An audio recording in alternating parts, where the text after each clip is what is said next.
আচ্ছা, এটা দুইটা ব্যাপার। একটা হলো কি আপনার আমাদের মন্ত্রণালয়ে প্রায় 7 জন, মানে সরি 4 জন, আর আমাদের অ্যাডভাইজার গিয়েছেন। ওখানে কিছু ফাইন্যান্সিয়াল দিক আছে, আপনি ঠিক বলেছেন। কিন্তু হয় কি, যেই ভিসার পলিসিটা হলো কি পার্টিকুলার দেশের, আর যেহেতু আমরা মনে করেন আমাদের দেশে হওয়ার কথা ছিল, আমরা যদি আগে থেকে অ্যাটলিস্ট 3-4 মাস আগে জানতাম যে আমাদের এই টুর্নামেন্টটা ইউইতে হবে, তাহলে কিন্তু আমাদের জন্য কাজ করা সহজ হতো।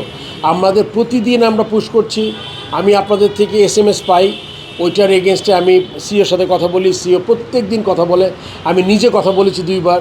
ওদের মোবাশ্বের আছেন একজন ডিরেক্টর, সোবান আছেন একজন সিইও নাকি ওখানে ইসিবি, তারা বলছে আজকে হয়ে যাবে। বাট এটা আমি বলছি না, এটা আসলে এটা আমরা আশা করি নাই, বাট এইটাই হচ্ছে। আর যেহেতু এটা মনে করেন ওদের মানে কি বলবো, দেশের একটা পলিসি আছে, আপনি জানেন দুবার ভিসা মানে বন্ধ।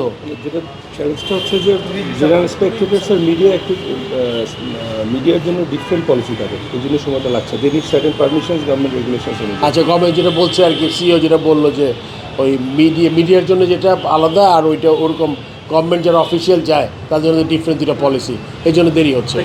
আমি তো আগেই স্বীকার করে নিয়েছি যে এটা যদি আরেকটু হতো, কেননা আমাদের মতো জার্নালিস্ট খুব বেশি দেশে কিন্তু যায় না। এত আমরা ক্রিকেট পাগল জাতি প্লাস জার্নালিস্ট, আমাদের এত ব্যাক করে সবসময় দেশে বিদেশে, এটা আসলে এটা আমাদের জন্য একটু বলবো যে এটা আমাদের খুব একটা মানে এরকম আশা করিনি আর কি।